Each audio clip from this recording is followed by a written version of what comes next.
The story begins on a stormy night in the countryside. A young man, 𝐂𝐡𝐞𝐤, is trapped by a man who is determined to kill him. 𝐂𝐡𝐞𝐤 pleads for mercy, insisting he doesn't know the whereabouts of the man's daughter, but his pleas fall on deaf ears as the man knocks him out with a gun and buries him alive in a shallow grave. In the next scene, we meet Martin, a police officer, on his first day on the job. He's been assigned the critical task of transferring several prisoners that night. At the station, he meets Montesinos, another officer who will assist him with the transfer. Together, they head to the city's maximum security prison, where they learn they'll be moving 6 prisoners. One of these prisoners, 𝐕𝐢𝐝, has a secret lockpick stashed away in his cell. The prisoners are gathered, and the officers conduct a thorough search to ensure they're not hiding anything. During the search, Montesinos becomes aggressive with a young prisoner named 𝐁𝐼, who's been acting out. After the search, the prisoners are loaded onto the transfer truck, each in their own cell. All but 2, 𝐕𝐢𝐝 and 𝐕𝐲𝐼, have their handcuffs removed, as Montesinos is particularly cautious of them. Martin is a stickler for rules, while Montesinos is more ruthless with the prisoners. This difference in approach leads to a mild argument about morality before they board the vehicle. For the journey, Martin will drive the truck, while Montesinos keeps an eye on the prisoners in the back. They're equipped with walkie-talkies and a camera to monitor the prisoners. As they set off, a police car escorted them for added security. As they drive down a secluded road through the woods, a mysterious man lays a spike strip across the road. Inside the truck, Montesinos asks Martin to turn up the heat to quiet the prisoners. Later, 𝐕𝐲𝐼 requests to use the bathroom. Montesinos allows him to go and temporarily removes his handcuffs. This gives 𝐕𝐲𝐼 the chance to retrieve his hidden lockpicking tools. As they continue deeper into the woods, the fog thickens, and Martin loses sight of the police car. He also loses radio contact with them. Just as he starts to worry, the truck hits the spike strip, forcing them to stop. The prisoners start speculating about what's happening. Montesinos steps out to investigate, leaving the prisoners unattended. 𝐕𝐲𝐼 sees this opportunity to retrieve a string and a hook he had hidden. He uses it to remove his cuffs and unlock his cell door. When Montesinos doesn't return, Martin grows worried and steps out of the truck. To his horror, he finds Montesinos dead. Suddenly, the mysterious man starts shooting at him from the woods. Martin grabs Montesinos' keys and takes cover. He finds the 2 officers in the escort car also dead. Martin tries to shoot back, but runs out of bullets. He dashes back to the transfer car, getting shot in the thigh in the process. He tries to contact headquarters but fails. The sniper guy starts shooting at the truck, breaking the windows. The truck won't start, and Martin retreats to the back of the truck with the prisoners. He patches himself up with a first aid kit. When the prisoners demand to know what's happening, Martin doesn't answer. Suddenly, they hear the sound of a drill. The sniper guy is trying to drill his way inside, but fails due to the truck's heavy armor. Martin checks the CCTV feed and sees the sniper guy has broken into the driver's seat. Distracted, Martin is attacked by 𝐕𝐲𝐼, who has broken out of his cell. They fight until Martin pulls out his gun.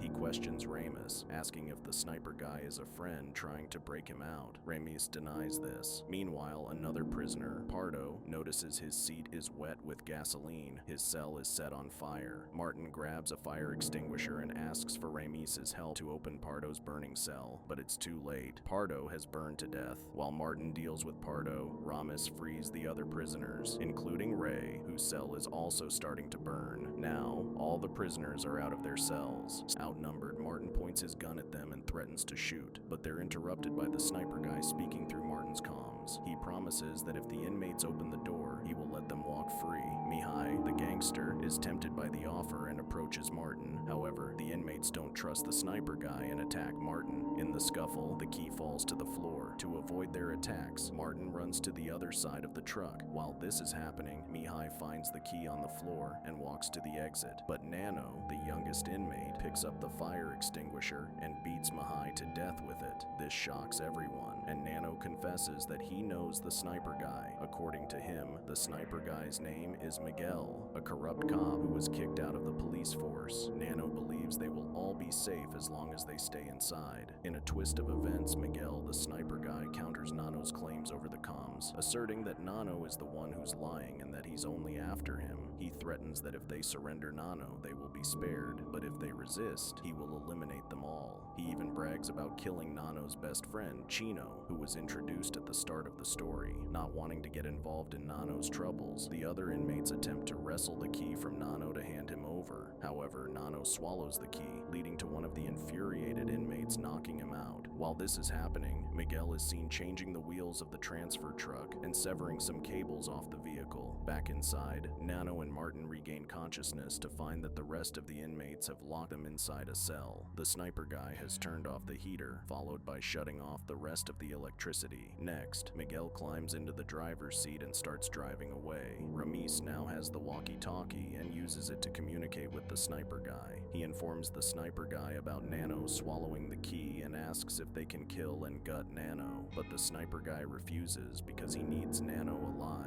He just wants them to break out of the truck so he can get to Nano. Without a heater, the transfer vehicle only gets colder by the second, and without an exit, there isn't much to do but talk. So Nano shares with Martin that he and his best friend 𝐂𝐡𝐞𝐜 grew up together, and 𝐂𝐡𝐞𝐜 was like a brother to him. He seems despaired at the thought that the sniper guy might have harmed his best friend. Meanwhile, Ramis and the rest of the inmates find the hull and take out a toolbox. On the other side of the story, 𝐀𝐻𝐿 awakens with a gunshot wound to the waist but is still alive. He radios the police station to report the situation and climbs into the sniper guy's car that he stumbled upon nearby. Inside the car, he finds a gun in the glove box, a series of photos of a teenage girl, and a news article detailing the missing body of a murdered young girl. It turns out that the girl was the sniper guy's daughter who got murdered. Back inside the transfer truck, the inmates send Ray down the hull to find a possible exit point. Inside the cramped space, Ray finds a couple of screws at the end of the tunnel and starts unscrewing them.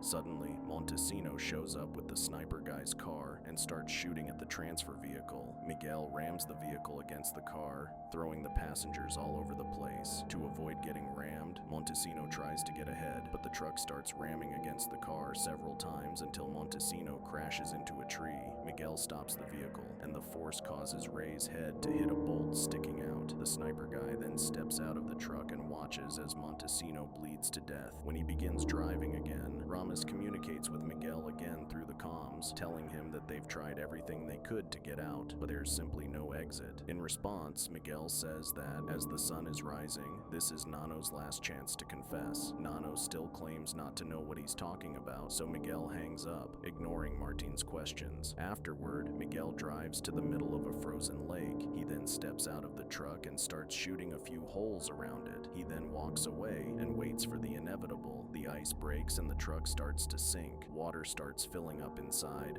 causing everyone inside to panic. It is only now that Martin reveals that there is a secret hatch they can exit through on the roof of the truck. Ramis tries to lock to free Martin and Nano, but in haste, the lock falls. Another inmate, Gollum, swims down the freezing water to fetch it. Luckily, they manage to open the cell, but Gollum looks pale. They prepare to swim outside, but Gollum seems unwell. He dies of hypothermia, forcing them to leave him. With barely any time left, Nano, Ramis, and Martin swim to the surface. Martin falls short of reaching the surface, but luckily Ramis fishes him out of the water before he freezes to death. Meanwhile, Nano runs for his life, unaware that Miguel stands not far from the scene and is going after him. Ramis performs CPR on Martin until the cop wakes up. After Martin recuperates, they hear gunshots in the distance, which makes Martin worry for Nano's safety. Being the lawful cop that he is, Martin wants to go after Nano, but Ramis, the inmate, doesn't.